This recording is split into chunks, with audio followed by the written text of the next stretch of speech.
The young girl stood frozen next to the gleaming black limousine, her fingers wrapped so firmly around the strap of her worn backpack that the bones in her knuckles stood out white against her skin. She had only paused outside the towering office complex to wait for the rain to ease, but the conversation drifting toward her sent her heart pounding against her ribs. Two security guards near the main entrance were chatting casually in fluent Mandarin, fully convinced that nobody in the vicinity could understand their language. Their voices remained low, yet each phrase struck Emily's ears like a crack of thunder. One of the men nodded toward the luxury vehicle waiting for the billionaire owner of the enterprise. Once he climbs inside, everything will unfold precisely according to plan. The other guard gave a firm nod of agreement. The brakes were replaced this morning. No one will suspect a thing. By the time the truth comes to light, it will be far too late for anyone to intervene. The girl felt her breath catch and lodge in her throat. Her grandmother had raised her after relocating from Shanghai years earlier, and while Emily spoke flawless English, Chinese had always been the intimate language of home and family. She understood every syllable. Her gaze traveled to the revolving doors of the glass building.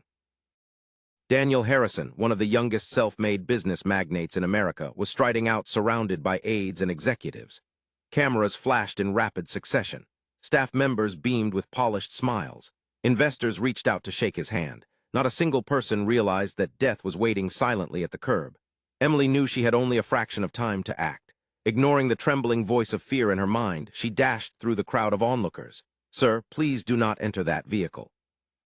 Security personnel intercepted her immediately. Daniel barely glanced in her direction. She pleaded with him, her voice rising in desperation. The guards were speaking Chinese. They said someone tampered with your brakes. They are trying to kill you. The entire entrance area fell into a stunned hush. One of the guards lost all color in his face within an instant. The other forced out an uncomfortable laugh and dismissed her words as a fabrication. But Daniel noticed something odd. Neither guard asked what exactly she had heard. Instead, both men exchanged a look that held unmistakable panic. Daniel turned slowly to his head of security and gave a quiet order to inspect the vehicle. Within moments, technicians were crouched around the limousine. The gathered crowd waited in absolute stillness. Then one mechanic suddenly scrambled backward and shouted for no one to touch the car. His voice rang out across the paved entrance. The brake line has been deliberately severed. Gasps rippled through the onlookers like a wave. Daniel stared at the automobile that would have become his coffin in a matter of minutes. Police officers, already positioned nearby because of a scheduled public event, swarmed the scene within seconds. The two guards attempted to flee, but barely covered 10 steps before officers tackled them to the wet ground. As handcuffs clicked around their wrists, one guard turned his head and shot Emily a look of pure venom. "If you had not understood Chinese," he began, but he never finished the sentence.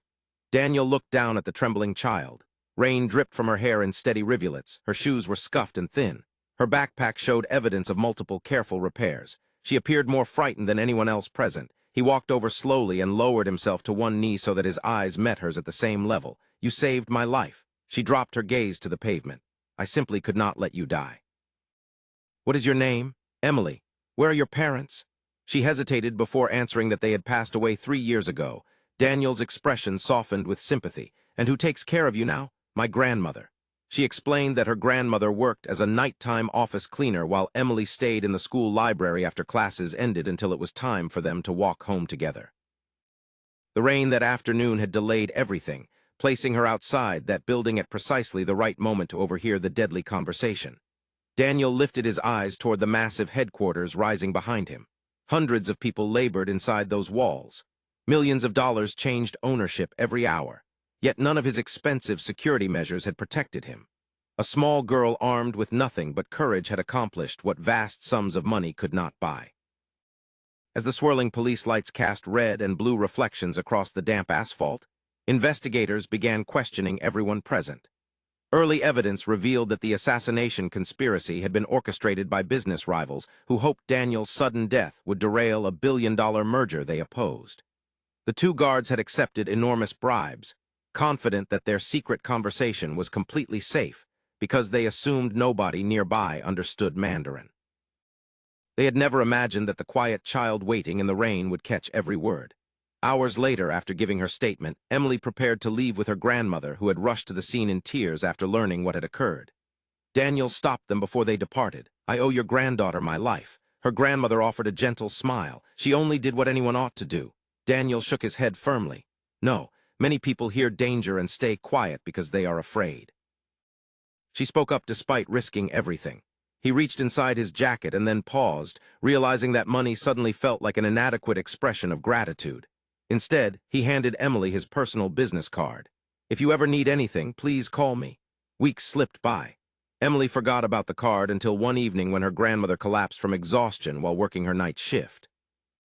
Doctors diagnosed a serious heart condition requiring immediate surgery that neither of them could afford. With unsteady hands, Emily rummaged through her backpack and found Daniel's card. She nearly hesitated to dial the number, thinking that someone as important as a billionaire would never remember a little girl from the rain. But he answered the call personally.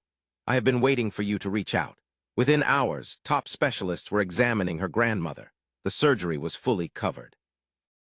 Her recovery proceeded without complications. Daniel did not stop there. He established a scholarship in the names of Emily's parents, ensuring she could attend excellent schools without any financial burden. He also arranged a comfortable apartment close to her grandmother's workplace so they would never again struggle with rent payments. When reporters later asked Daniel why he had invested so heavily in a single child, he smiled before answering. People believe that wealth changes lives. Sometimes that is true, but courage changes destiny. He looked toward Emily, who sat in the front row during the scholarship ceremony.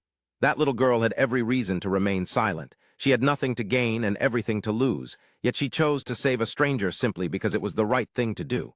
Emily smiled shyly. She still carried the same repaired backpack. She still spoke in a soft voice. But everyone in that room now understood that true heroes seldom wear expensive suits or stand behind microphones. Sometimes they are just children waiting in the rain, brave enough to speak a single sentence that alters another person's future forever. The months that followed reshaped both Emily's life and Daniel Harrison's existence in ways neither could have anticipated. Although police had arrested the two crooked guards, the investigation soon exposed a much larger criminal organization. The men had not acted alone.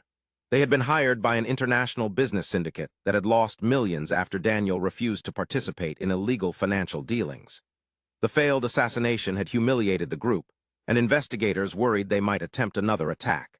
Daniel's security team increased every precaution, yet he found himself thinking less about his own safety and more about the courageous girl who had changed his fate with one warning. Emily, meanwhile, found herself adjusting to a new and unfamiliar life. Daniel had arranged her grandmother's surgery, paid all hospital expenses, and enrolled Emily in one of the city's finest private schools. However, despite the elegant classrooms and fresh opportunities, she often felt like an outsider. Many students came from affluent families.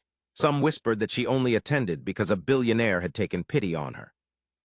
Emily ignored the comments and focused on her studies, remembering her grandmother's advice never to let someone else's opinion decide her future. Daniel visited them regularly, not as a benefactor, but as a genuine friend. He soon discovered that Emily possessed a remarkable aptitude for languages. In addition to English and Chinese, she had taught herself Spanish using library books. She loved solving puzzles and reading about history, frequently asking Daniel thoughtful questions about business, leadership, and integrity. He admired her intelligence and relentless determination. In return, she reminded him that success held little meaning if it was not used to assist others. One afternoon, Daniel invited Emily and her grandmother to the grand opening of a new children's education center funded by his foundation. Hundreds of guests attended, including government officials, journalists, and prominent business figures. During his speech, Daniel surprised everyone by calling Emily to the stage. The audience applauded warmly as the shy girl stepped forward. Daniel smiled and spoke into the microphone, saying that many people believe heroes are fearless, but they are wrong. Heroes feel fear, yet they choose to act anyway. He recounted how months earlier this young girl had overheard something terrible. She could have stayed silent. Instead, she risked herself to save someone she had never met. Because of her courage, he was standing there today. The crowd rose in a standing ovation. Emily's cheeks flushed bright red. She whispered quietly that she had only done what her parents would have wanted. Not a single person in the room remained dry-eyed. The story spread across television and social media platforms.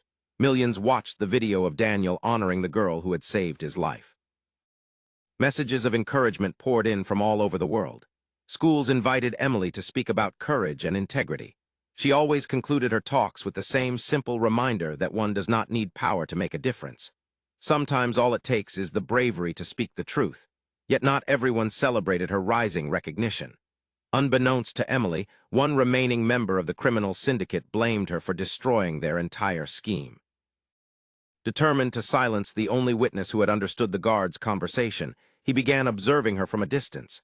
Investigators eventually intercepted suspicious communications suggesting another attack was being planned, not against Daniel this time, but against the girl who had exposed everything. Police acted swiftly. One evening, officers arrived at Daniel's office with alarming news that Emily was the target. Daniel did not hesitate for a moment. He ordered that she and her grandmother be moved to a secure location under police protection starting that very night. Within an hour, they were relocated. Emily felt frightened, but Daniel reassured her that she had protected him when no one else could, and now it was his turn to protect her. The investigation reached its climax 2 weeks later when authorities arrested the syndicate's leader as he attempted to flee the country. Documents seized during the raid revealed the full assassination plot, along with evidence linking several corrupt executives to numerous criminal activities. Thanks to Emily's testimony and the evidence gathered afterward, the entire organization crumbled. When the trial concluded, the judge praised the courage of a young girl whose honesty had prevented a murder and exposed a criminal empire. Years later, Daniel often reflected on that rainy afternoon outside his office. Every major decision he made reminded him of the child who had proven that character is worth more than wealth. Emily eventually graduated at the top of her class with dreams of becoming an international lawyer, determined to help innocent people and fight corruption wherever she found it. Daniel attended every graduation, every award ceremony, and every milestone, never calling himself her savior. Instead, whenever anyone thanked him for changing Emily's life, he always smiled and gave the same answer that he had not saved her. She had saved him first. Years passed, and the story of that rainy afternoon gradually became a legend inside Harrison Global. New employees often heard the tale of the little girl who had saved the company's founder, though few realized she was a real person. To most, it sounded like an inspiring corporate myth. But Daniel Harrison never allowed anyone to forget that it was absolutely true. Emily grew into an exceptional young woman. Fluent in 5 languages and graduating at the top of her university class, she earned a law degree specializing in international criminal justice.